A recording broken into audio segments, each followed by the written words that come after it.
Então, uma boa noite a todos. Boa noite. É uma alegria estar aqui novamente, junto com vocês, como bem disse a nossa irmã, porque nós estamos aqui juntos aprendendo, estudando, né? Nós somos todos um feixe. Então, que nós possamos permanecer nesse clima de harmonia, de paz, de serenidade, que as preces e irradiações proporcionam para nós. Nesse momento, a espiritualidade se aproxima e nos auxilia a auxiliar à distância aqueles nossos amados, a quem nós mentalizamos, a quem nós queremos bem. E então daqui nós podemos emitir uma energia muitas vezes vital para outras pessoas, para outros espíritos, sejam elas encarnados ou desencarnados. A nossa irmã leu aqui uma mensagem que dizia que nós precisamos, ou nós devemos, ou é bom que nós façamos coisas úteis para nós e para os outros. E a espiritualidade sabe do que nós precisamos, e esta frase, no final nós vamos ver que ela resume este estudo que nós vamos trazer hoje sobre lei da igualdade. A lei da igualdade, ela está no Livro dos Espíritos, parte 3ª, capítulo 9. Ela é uma lei divina natural, faz parte das leis morais, e as leis divinas, elas são eternas, como Deus, são imutáveis. Todos nós, querendo ou não, sabendo ou não, a respeito dessas leis, de forma consciente, nós estamos submetidos a estas leis. E aí alguém pode perguntar, onde é que a gente compra esse manual? Tem na livraria? Onde é que tem? Kardec fez essa pergunta da seguinte forma: onde está escrita a lei de Deus? E os Espíritos responderam: na nossa consciência. Ou melhor, na consciência está conosco. Quando nós fomos criados por Deus, simples, no ponto de partida, na nossa consciência estava gravado tudo aquilo que nós precisamos, através do esforço, do trabalho, exercitar, elaborar, conquistar, para chegarmos à perfeição. E aí vai dizer, na questão 803 do Livro dos Espíritos, que todos nós, perante o Pai, somos iguais. E quando a gente liga a TV e assiste um noticiário, fica difícil da gente entender isso. Como que nós somos todos iguais? Né? Então, esta é uma igualdade natural perante Deus, Criador de todas as coisas. Nós temos o mesmo ponto de partida, nós vamos ter as mesmas oportunidades, nós já vamos ver o que isso quer dizer, né? De mesma oportunidade, é sob o ponto de vista espiritual, e tendemos ao mesmo fim. Todos nós que aqui estamos encarnados, entramos nesta encarnação pela mesma porta do nascimento. E vamos sair pela mesma porta que é o desencarne, né? A separação do espírito do corpo físico, o retorno à pátria espiritual. Então, todos nós, diante do Pai, somos iguais. Ele fez as suas leis para todos nós. Nenhum de nós é privilegiado. Às vezes a gente acredita, né, que alguém tem mais, e normalmente é ter, não é ser, né? Tem mais isso, tem mais aquilo, tem mais oportunidade, tem mais dinheiro, né? E a gente se sente desfavorecido.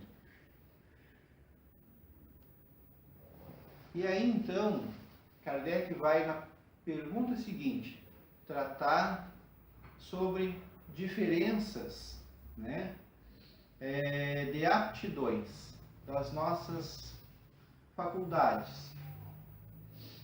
E vai perguntar por que Deus não outorgou as mesmas aptidões a todos os homens, né? Então aí a gente vai, de antemão, imaginar que eu sei fazer uma coisa, o meu vizinho sabe fazer outra. E eu não me conformo com aquilo que eu sei fazer. Eu quero saber aquilo que o outro sabe, né?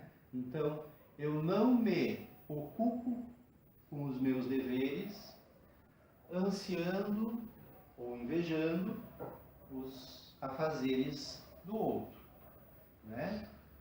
E aí, então, por que ele pode fazer aquilo e eu não posso? E às vezes a gente até tenta e não consegue, né?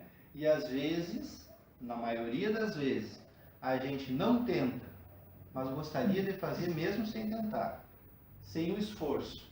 Porque às vezes a gente percebe uma pessoa com uma realização, mas não leva em consideração o trajeto que ela fez até chegar lá, o seu esforço, a sua dedicação, as suas renúncias, né?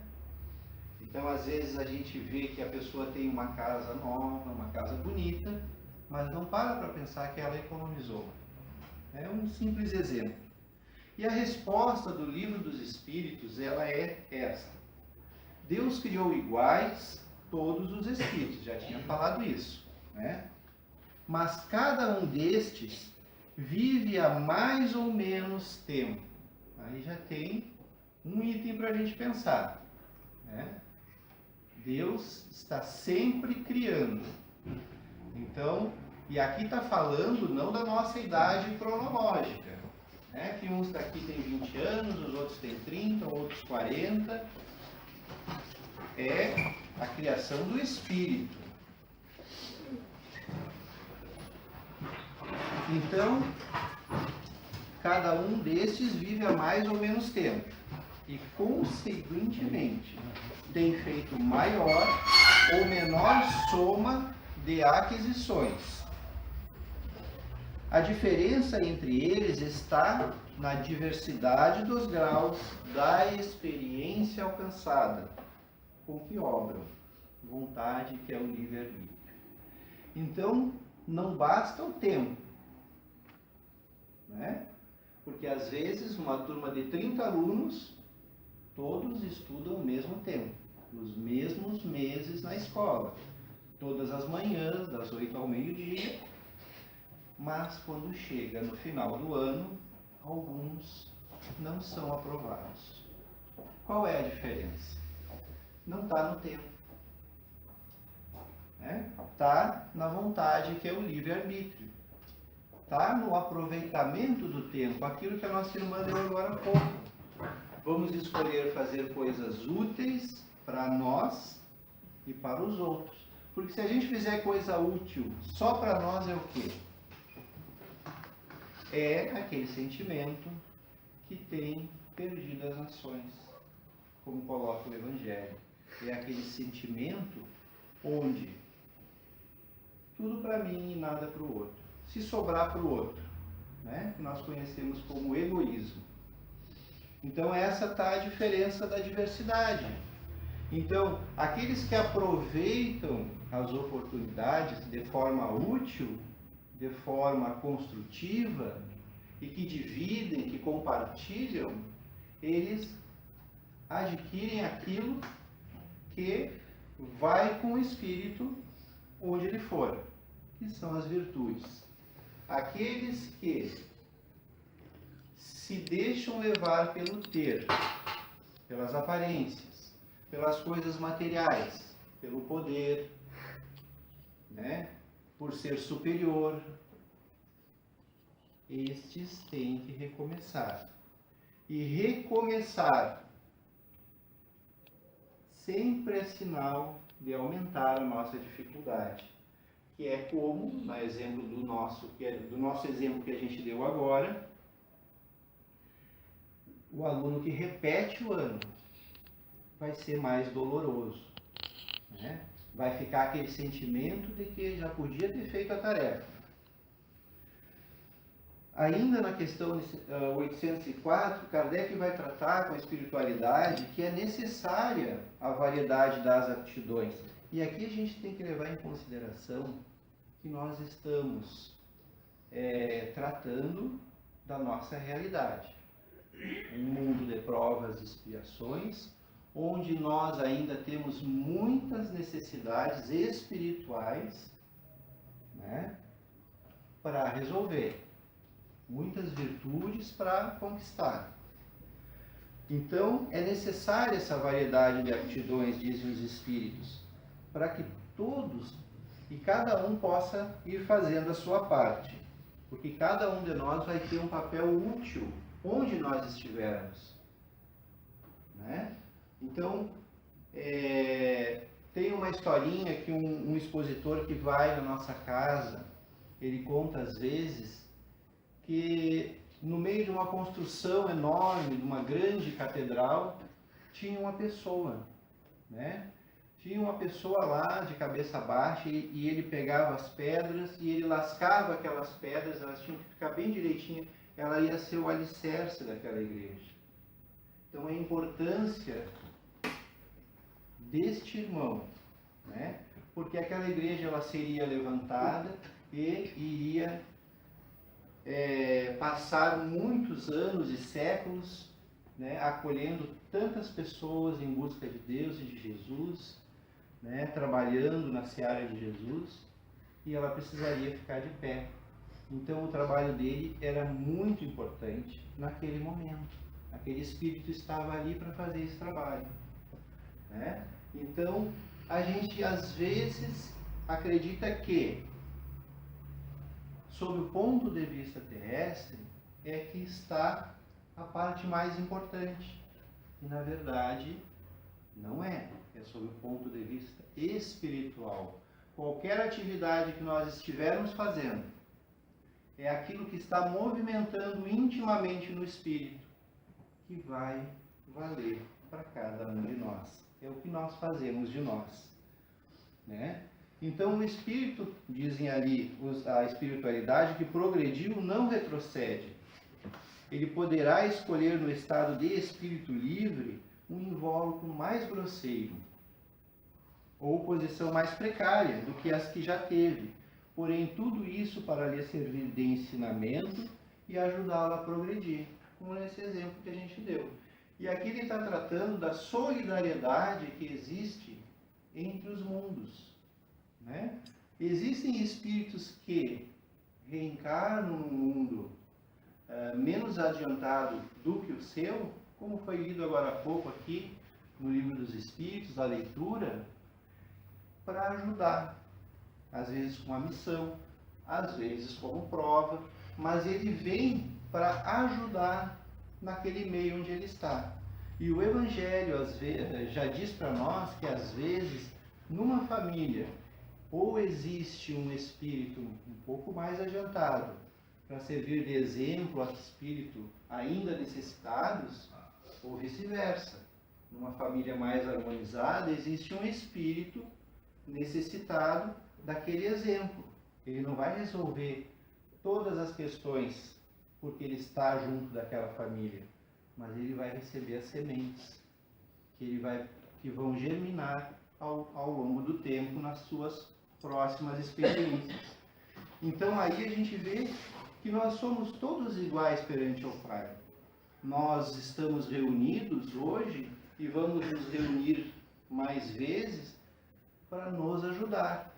Não importa a condição que nós estamos encarnados, condição social, e até mesmo a questão que a gente vai adiantar agora, que iríamos falar no final, que é a desigualdade do homem e da mulher. A gente sabe, né, o que nós conhecemos por machismo é algo que vem de muitos séculos e se manifestou de várias maneiras em vários povos onde existe o predomínio do homem sobre a mulher. Mas o espírito, ele não tem sexo. É necessário para o seu aperfeiçoamento ele nascer na polaridade masculina e na polaridade feminina. São funções diferentes, né? E Deus criou a organização física da mulher mais sensível, né? Ela cuida dos filhos com mais sensibilidade, ela dá o exemplo para o espírito masculino de mais carinho, de mais amor. Ela tudo entende, como dizem os poetas. Então, não é para que quem está homem se aproveitar, como tem ocorrido. Porque se troca de lado e se sofre. Se sofre. Porque vai encontrar na outra posição, vai se sofrer aquilo que se fez. E assim, sucessivamente, em várias existências, nós vamos aprendendo. Como no caso do rico e do pobre, né? De quem tem um poder sobre um povo, né? Numa sociedade, numa comunidade, seja qual tipo, não é para se aproveitar em benefício próprio. Então, estas desigualdades, dizem os espíritos, não é obra de Deus, é obra dos homens, que aprendendo e muitas vezes se perdendo, vão trazendo essas situações que quando nós vemos na televisão, né, os casos que ainda nos chocam hoje, muito próximos de nós ficamos estarrecidos muitas vezes. Mas ainda, por quê? Porque ainda é uma realidade dos nossos dias. E o que dizer então das desigualdades sociais, que também neste capítulo do Livro dos Espíritos é tratado. Nós já dissemos que não é obra de Deus, é dos homens, responderam os Espíritos. E estas desigualdades, quando nós falamos de desigualdade social, vem à mente dinheiro, né?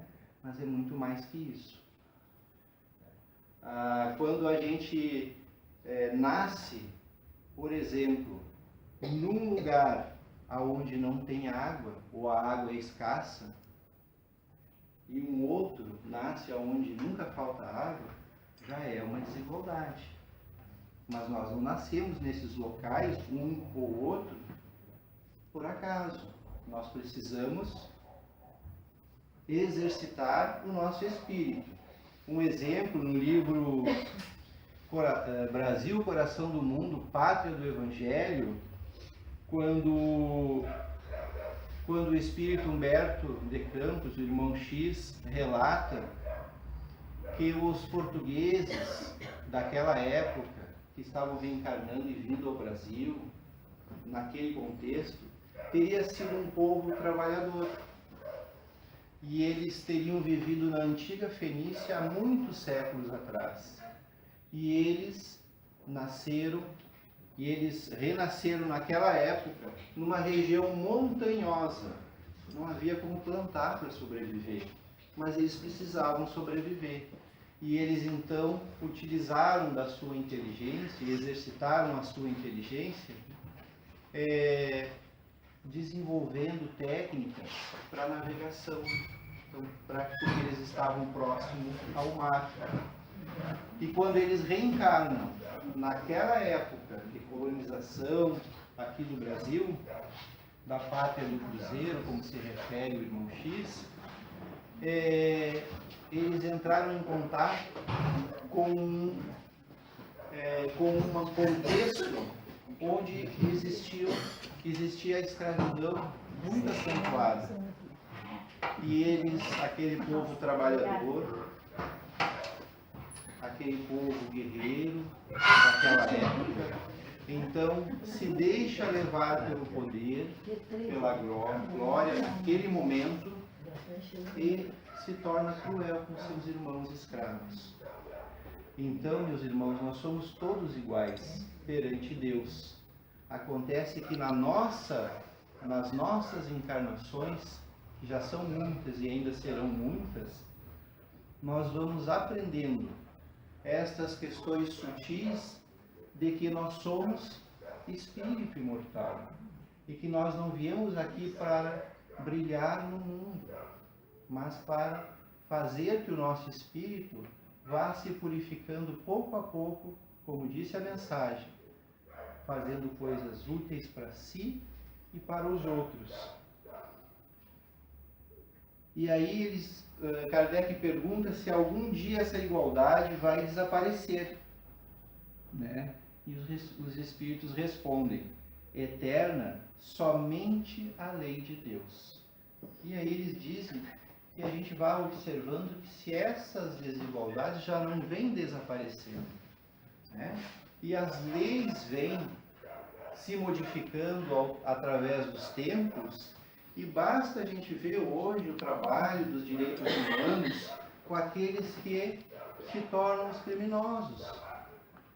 Alguns séculos atrás, sábado à tarde, não sei se tomavam chimarrão, mas talvez fosse uma diversão ir com chimarrão para a praça ver um enforcamento.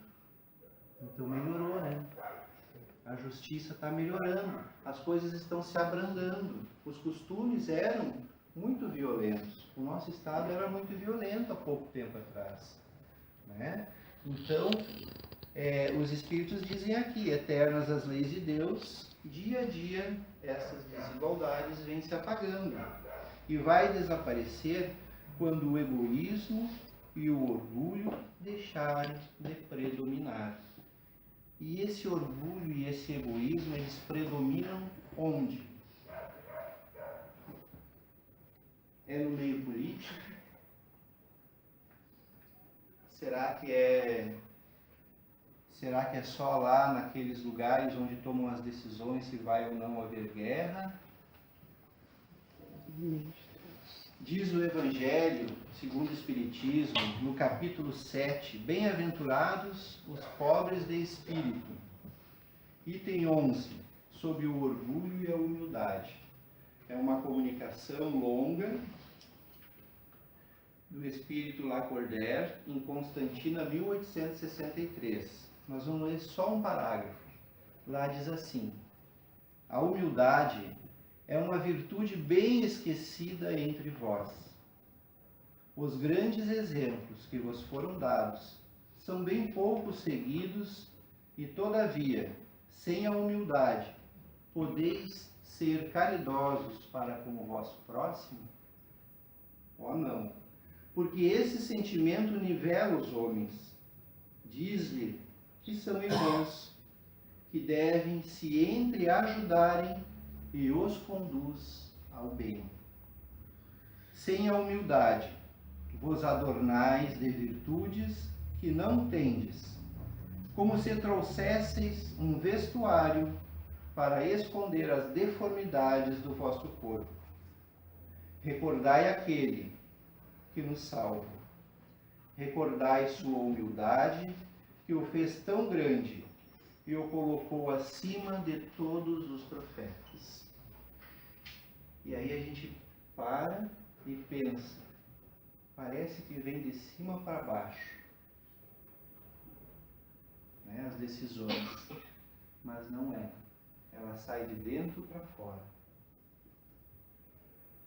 Uma historinha muito singela, eu recebi há poucos dias e eu vou dividir com vocês. Um casal muito pobre. O marido ia sair para trabalhar e a esposa tinha os cabelos muito longos. Se aproximou dele com carinho e pediu se ele poderia lhe trazer um pente para que ela pudesse pentear os cabelos e assim tratá-los. Um pente. Ele olhou para ela e disse: não posso. Também com carinho e tristeza, por dizer não. Eu não tenho dinheiro, nem para arrumar a correia do meu relógio que rebentou. Então são duas coisas muito simples, de pouco custo. E ele saiu. Ele passou por uma loja e resolveu vender o relógio estragado por um valor irrisório. Comprou o pente para a esposa. Quando ele chega em casa, a esposa está com os cabelos curtos. Ela havia vendido os cabelos para comprar a correia do relógio. Aí, algumas pessoas poderão dizer assim: no fim das contas, ficou sem o relógio e sem o cabelo. E nessa passagem, nessa mensagem grande, que nós lemos um parágrafo, ela vai terminar assim: se permanecerdes insensíveis à voz dos Espíritos enviados para depurar, renovar vossa sociedade civilizada, rica em ciência e, todavia, tão pobre em bons sentimentos. O sentimento é o que nós levamos conosco. E quando nós falamos que vem de dentro para fora, que nós sabemos que um adulto, quando tem uma atitude fora das leis divinas, vamos dizer assim, e nós sabemos que isso não vem do acaso. Nós sabemos da importância para que a gente construa uma sociedade ou uma família que tenha princípios cristãos. Isso passa pela educação, a primeira fase da infância. E aí a gente vai ler, para encerrar, mais um parágrafo do livro Leis Morais e Saúde Mental. Ele é um estudo da terceira parte do Livro dos Espíritos, de um psiquiatra espírita chamado Sérgio Lopes, que é aqui do Rio Grande do Sul. Ele vai falar lá sobre a criança. E ele diz assim: uma criança maltratada aprende desde muito cedo a não se expor. Os danos psicológicos na infância mantêm-se por toda a vida e irão determinar marcas profundas na personalidade. Por maus tratos, são compreendidas todas as formas de agressão, desde a física até a emocional, muitas vezes a pior de todas. O descaso, as rejeições, a indiferença, o abandono são maneiras silenciosas, mas cruéis, de ferir a delicada estrutura da mente em formação da criança. Para que haja um desenvolvimento satisfatório, é necessário que a criança seja amada, protegida e valorizada. Muitos distúrbios emocionais nascem da falta de amor e cuidados nos primeiros anos de vida. Um ambiente empático, seguro é ingrediente básico para a aquisição da segurança e da saúde mental. Então a gente vê, meus irmãos, que tudo caminha para que a gente melhore.